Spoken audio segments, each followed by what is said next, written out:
Could this be the handshake that clinches peace in eastern Ukraine?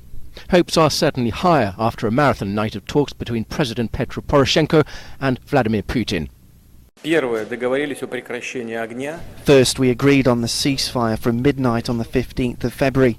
Second, the position that I consider to be extremely important is the removal of heavy weapons from the line of confrontation for the Ukrainian forces.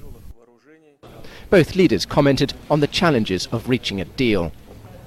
I can say that everything was difficult, and in fact various unacceptable conditions were put to us, conditions of retreat, of surrender.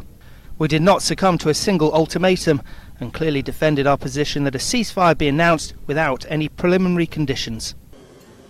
The recent surge in violence has added urgency to the peace talks, even more so with Washington openly talking of arming Ukraine.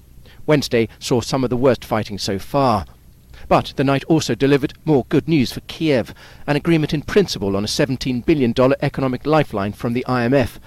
Ukraine is on the brink of bankruptcy and will have to submit to stringent reforms to get the money, though there is the prospect of even more to come from the international community, according to IMF boss Christine Lagarde. All that package over a period of 4 years is in the range of $40 billion. Frankfurt's DAX gained over 1% on the news, hoping the talks might persuade the EU to ease sanctions against Moscow. An estimated 17% of German exports go to Russia. But events in Ukraine have persistently wrong-footed markets. There's still a case for caution, says NAB Head of Strategy Nick Parsons.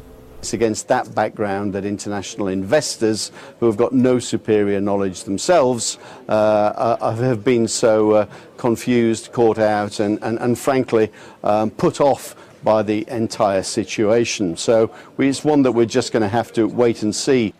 The peace talks will doubtless be hailed as a breakthrough by their brokers.